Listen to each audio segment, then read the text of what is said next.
Red-Eyed Monster Bass, Chapter 1. The old man reached up to the lantern strapped around his favorite old fishing hat and flicked the switch on. The pitch-dark evening was suddenly shattered by the light, making it impossible to see anything outside of the focus beam. The rough outline of the trees on shore, the silhouette of the island on the other end of the small lake, even the edges of his old canoe suddenly vanished, leaving only his hands, the translucent line, and the tiny eye of the hook. His fingers trembled slightly as he squinted his eyes in concentration, trying to thread the fishing line through the hook as he had done thousands of times over the course of his life. In the darkness surrounding him, the sounds of the woods seemed amplified as they traveled across the still water to him, sitting in his tiny boat, and his fingers moved skillfully to fasten the lure at the end of his line.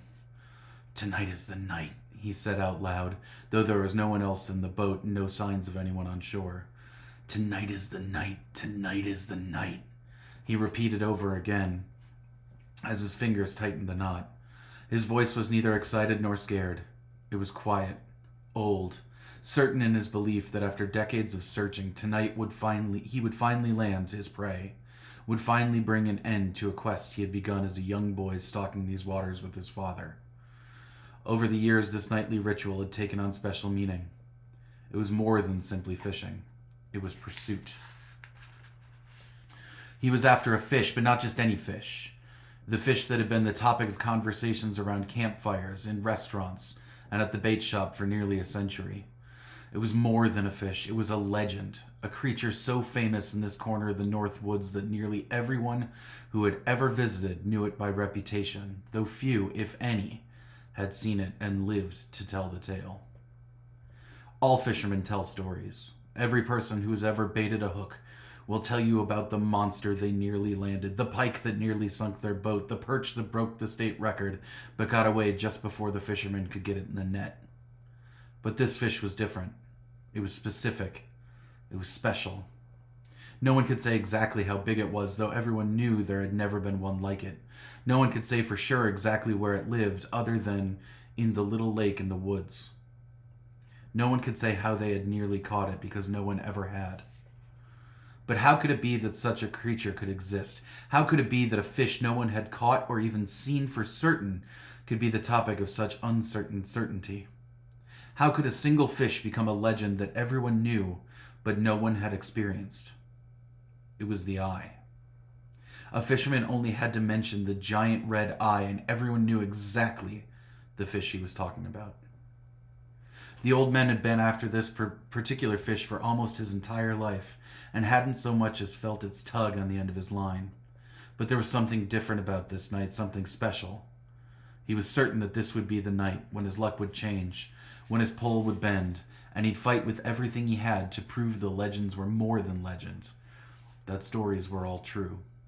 This night, unlike the hundreds, thousands of others, the old man would catch the red-eyed monster bass, and he too would become a legend, mentioned in the same breath as the fish that had captured the imagination of generations of fishermen who had soaked a line in this small lake way up in the North Woods. He selected his best lure, one that had caught hundreds of fish over more than 20 years. He'd designed it himself. It was a combination of a ballistic bass bomber and silver shimmer spoon. He made more than 100 prototypes out in the garage, hunched over his workbench, before he'd gotten this one just right. It was his lucky lure, and this night, more than any other, he wanted luck on his side. So he put an extra twist in the knot to make it sure it held tight, and reached up to turn off his headlamp.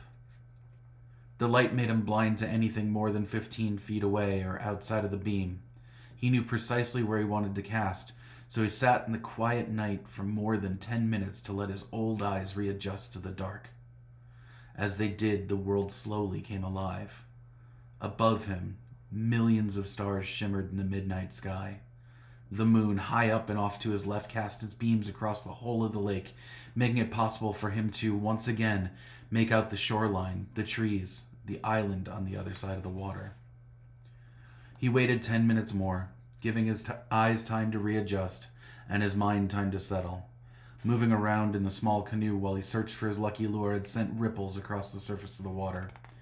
He waited to be sure the lake was still and calm, that anything, any fish he may have disturbed, had settled back into its hole, back into its sleep. He wanted his cast, one perfect cast, to be a sneak attack. So he said nothing, didn't move, just sat still, becoming part of the lake, part of the water, part of the night itself. 20 minutes after he had flicked his headlamp off, it was time. He moved slowly, not wanting to rock the small boat, and carefully. His net rested on his lap, his tackle box was secure under the front seat of the canoe. His life jacket was cinched tight across his chest.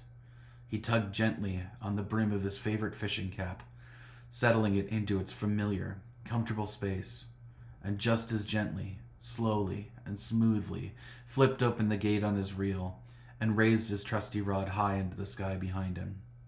He and the pole were one and the same. It was his lucky pole, the one he'd won countless fishing contests with over the years, his lucky lure, his lucky night, he hoped. In a smooth, practiced, patient motion, he flipped his wrist forward, pointing the tip of the pole directly toward the spot where he aimed. The sound of the fishing line pulling from the reel and through the eyes of the pole hushed into the night. The lure, the one he'd worked so hard to perfect, rang gently as it toppled through the still air, and he waited for the small splash to indicate he had hit his mark. But the splash never came. The water exploded just before he calculated the lure should land. It was coming from the direction of his cast. Something big, something massive and powerful had leapt from the water and taken his lure from the air. It landed in a crash that sent 3-foot waves out and across the surface, rocking his tiny canoe to the brink of being overturned. By instinct, he reeled and tugged the tip of the rod up to set his hook, but the rod would not rise. Instead, it bowed deeply toward the surface, like a performer at the end of a show. The weight, the power, hunched the old man forward, and he could tell his lure was being carried down to the bottom of the lake. This is it, he thought. This was the red-eyed monster bass. After a lifetime spent searching, it was finally on the end of his line, and the powerful beast was completely in control. The drag on his reel fought back, but still the fish took line down, down, and then across the lake, nearly pulling the rod from the old man's weathered, strong hands. He held tight as the fish made its run, pulling the canoe backwards with such force that the old man had to lean backward to avoid being pulled out of the seat.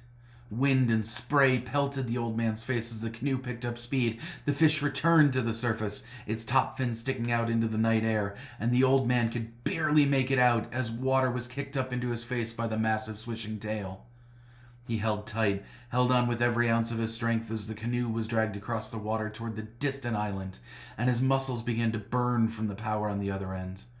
The fish dodged and darted, weaved and wandered, covering the width of the lake in seconds, which would take the old man and his electric motor 15 minutes or more to cross. But even as it zigged and zagged, the fish's direction seemed pointed toward the island, the small uninhabited chunk of land at the other end of the lake. After more than 10 minutes, the fish seemed to be gaining strength. Was this a fish at all, or was it a whale or some kind of giant beast? The old man had little time to wander. He concentrated every thought, every shred of strength he had, into holding onto the pole for dear life. The island drew closer and closer. "He's gonna wreck me," the old man said out loud. "He's gonna crash me right into the rocks." There were legends about this, legends about the bass that could sink boats, the fishermen in them never to be seen again. Suddenly the old man wondered if he had gone too far, if in his chase of this particular fish he had put his own life in danger. Fear began to creep in, worry, but still he held on. The island drew closer and closer. His palms began to sweat. Closer and closer. His back began to scream in pain. Closer and closer as the water and wind spit in his face. Closer and closer until... Just before the old man thought he would make contact, just before he thought his boat would run into the rocks, his line went slack. His pole straightened, and the small canoe stopped dead in its tracks. The violence, the power of the previous minutes ceased just as suddenly as it had begun, and the night was once again still. The surface of the water settled into glass-like stillness, and it was all over. Realizing for the first time that he was out of breath, the old man drew one trembling hand off the handle of his pole and up to the switch on his headlamp. He turned it on and saw just how close he had come to certain danger. 10 feet in front of him was a large rock, mostly submerged but jutting jaggedly up out of the water. His hands trembled greatly, His breath came in short bursts, and he tried to settle himself from what had just happened. After a moment, reality set in. He had just hooked into the monster, but it had gotten away. He began reeling in his line, which was limp and weightless. His lure was gone. The end of the line, tattered and frayed, dangled in the night air. It took several minutes for him to calm down, to regain himself. There was no point in tying on another lure. The night was done. He stowed his rod, unfastened the top buckle on his life jacket, and lowered the small electric motor into the water for the long, slow trip back across the lake. He had gotten so close, closer than anyone ever had. He was going home empty-handed, without even his lucky lure. The small electric motor hummed as it picked up the little bit of speed it was capable of, pushing the old canoe across the surface of the lake. He could hear the waves lapping gently across the bow, and knew where to go by heart. Another fisherman's story, he thought. Another tall tale to tell at the bait shop or the diner over his morning coffee. Another legend to add to the long list of legend that centered on this particular fish. How would he tell it? And could he even be certain it was the red-eyed monster bass? He felt cheated knowing that he was left with nothing but some assumptions. He was nearly to the other side of the lake, to the ramp where he would load his canoe back onto its trailer for the drive back up to his cabin up the hill, when a strange feeling came over him. It wasn't the sense of loss or the sadness that comes with a near miss. It was something else entirely. Something darker and more unsettling. He felt like he was being watched. The old man eased back the throttle of the electric motor, and his canoe came to a stop 20 feet offshore. He took a deep breath and scanned the shoreline for signs of life in the beam of his headlamp. A person, a bear, a moose. He was increasingly convinced that someone or something was looking at him, studying him. "Hello?" the old man called out. He'd never been afraid in the woods before. These woods, this lake, were like second nature to him. He'd always been comfortable there, but feeling like he was being watched made his heart race and quickened his breath. "Hello?" he called out again. "Is someone there?" There was no reply, just the quiet still of the Northwoods night. That's when he heard it, a tiny swish in the water coming from behind him. Barely more than a whisper, but he knew it was there, knew it was real, knew what had caused it. He turned his head slowly, carefully, without rocking his small boat, and searched the surface of the water with the focused beam of the light. That's when he saw it, just below the surface and less than 5 feet away, a giant, unblinking, red eye. It was the size of a dinner plate, and he could tell it was focused directly on him. It remained still, didn't move an inch for nearly a minute, and for that minute, they stared at each other as predator and prey, but it was the first time in the old man's life that he was not sure which one was which. He had always felt like the predator, as nearly every fisherman does, but in that moment, on that night, sitting in his tiny boat and confronted with the unflinching gaze of a giant red eye, he thought the roles might be reversed. He knew, in fact, that he was the prey. His entire body trembled, shook with fear. He didn't breathe, didn't move, couldn't do a thing. He just looked at the eye, which stared at him from just below the surface. It moved slightly, and there was a flash of silver as something came out of the water, a sting as it latched onto his arm. He screamed and looked down to see his lucky lure, the cross between the ballistic bass bomber and the silver shimmer spoon. He had made himself embedded in his skin. He turned back quickly, but the eye was gone. Panic set in, and he turned at the sound of the water exploding to see the massive form, as big as a car, of a monster fish arc through the air and back into the water with a crash. It had been a lucky night, but not for the reason he had hoped. The old man had escaped with his life, and little more than a small scar on his arm from where his lure had stabbed him.